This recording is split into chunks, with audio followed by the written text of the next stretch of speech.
Hey everyone, I hope you're all doing really great and ready for another video.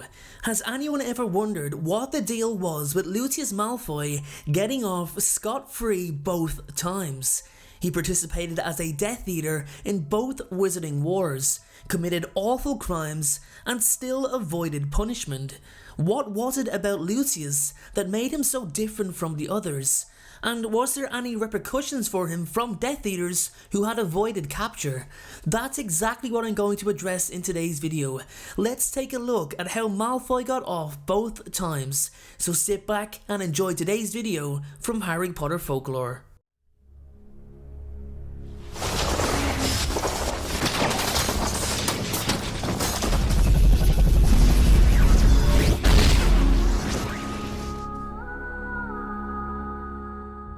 Okay everyone, let's get started. Lucius Malfoy, that man again, always seems to feel like he's above the law, especially if it puts him or those around him in a position of power or gives him a distinct advantage. It's what the Malfoys have always been about, what they've always done, using their power, prestige and wealth to manipulate those in government. His father and grandfather before him done the same thing, as they were both pure-blood supremacists, but were never quite as active as Lucius was.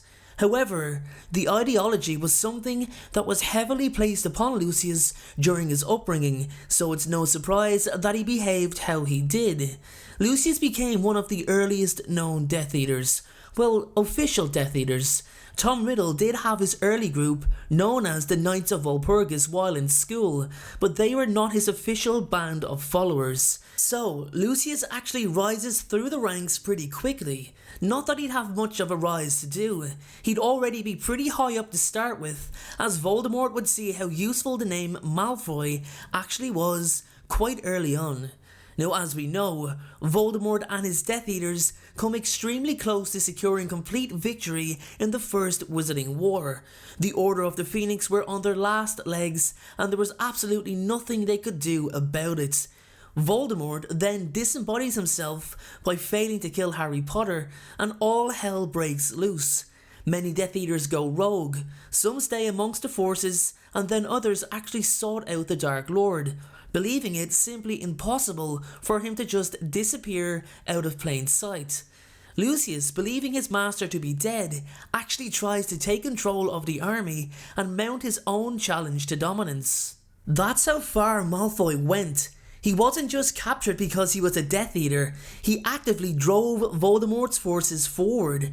The trouble was, a vast amount fled in fear, a good amount were captured, and those who remained didn't have the commitment to Lucius. Malfoy was captured for crimes of being a Death Eater, and it was most likely disclosed at his trial that Lucius tried to continue on in his master's place. Now, Malfoy knew there was only one way he'd ever have a chance of getting off without punishment, by claiming he had no idea what he was doing and he wasn't the only one to make such a claim. There were many witches and wizards who claimed to be under the influence of the Imperius Curse, and Malfoy was one of them. He somehow managed to convince the Department of Magical Law Enforcement that every act he was accused of was done so against his own free will.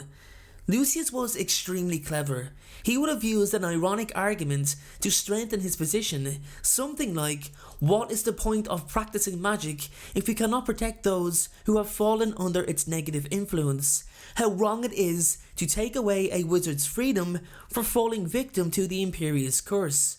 He'd most likely also go on to state that his family have positively influenced the wizarding world for centuries and have always had the best intentions for the future of wizard kind.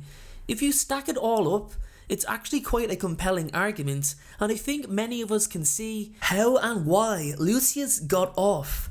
However, here's the question that I would ask if I was at his trial. Lucius was Voldemort's second in command, his number 2. He was in charge of his forces. Why would the Dark Lord compel his loyalty, then place him in such an important position? It doesn't exactly make much sense, but with that being said, I doubt anyone would have asked such a question anyway.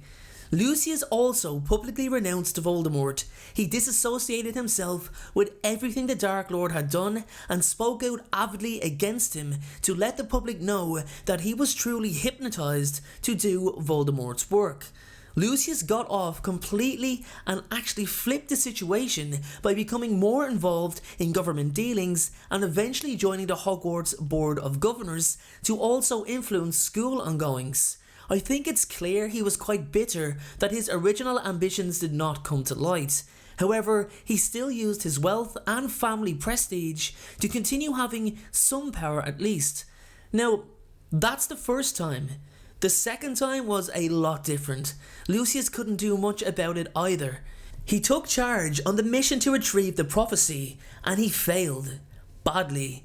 He didn't get the prophecy and was caught red-handed leading a Death Eater attack by orders and ministry officials. No lying or acting would work this time.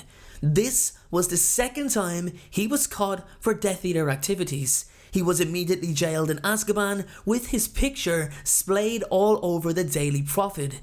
The thing is, he was there for life and would have been there for life had it not been for Severus Snape. Lord Voldemort was not going to break him out. He was going to leave him there for his failure, for his embarrassment. It was Snape who convinced the Dark Lord to rescue Lucius, as the two were actually good friends over the years. Lucius was ahead of Snape in Hogwarts and was kind to him. Snape also knew how upset Draco was that his father was incarcerated, so it was his doing that allowed Lucius to return home. Even so, Lucius was a wanted criminal. Everyone knew who he was. The issue with that is, Voldemort was winning. He was absolutely terrifying and next to everybody was afraid of him, so nobody mounted a challenge to actually recapture Lucius. And as we know, things went pear-shaped for Voldemort again, and the hunt to round up the Death Eaters began. Lucius Malfoy escaped punishment once again. He actually got away with it again. How? Well, let's look at it. Lucius, Draco and Narcissa did something that gave them a lot of credit. They switched sides. They left the Battle of Hogwarts before Voldemort was killed, showing that they didn't care about the outcome. They abandoned the Dark Lord and his attempts to overrun the school. Narcissa also greatly assisted Harry by lying to the Dark Lord about the boy being dead. She could have easily given Harry up there and then, which showed that she herself had wanted Voldemort's defeat. Harry would have definitely vouched for her when asked, and Narcissa would have most likely said she'd done it after planning it with her husband. The Malfoys all walked away without punishment. Lucius was always vocal in his latter years about blood purity, but nothing to the extent that he once did. With that being said, guys, that's my video on how Lucius Malfoy escaped punishment both times. My question for you today is this. Do you think he should have been punished in some way? Should Lucius, Narcissa or Draco have received at least some jail time for their crimes? Let me know in the comments section below. Also guys, for those of you who are wondering about the Riddle series casting call, I'll post some details about it in the coming days. If you are an experienced voice actor or inexperienced and you want to submit an audition, then please feel free to do so only when I announce the date for the call. The artwork for the poster is almost finished and I'll have something to reveal by the end of the week. This is a really exciting time for me and the channel, so I hope you'll all stay subscribed, stay tuned and just hang on for a couple of more days. Thanks again for watching guys, have a great day, please be kind to one another, you never know what is going on in someone else's head. Thank you so much for watching, I truly appreciate your support. Everyone, notifications of uploads are more important than ever, so please if you haven't already, turn those notifications on to make sure you're notified the moment my video goes live.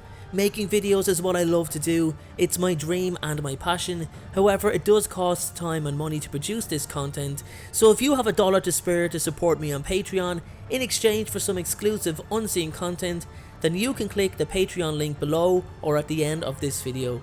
Please only support me if you can afford it. And make sure to follow me on Instagram at InstaDNJ and on Twitter at PotterFolklore Check out my other videos appearing on screen, and please make sure, most importantly, to hit that subscribe button. Thanks again everyone, and please have a great day.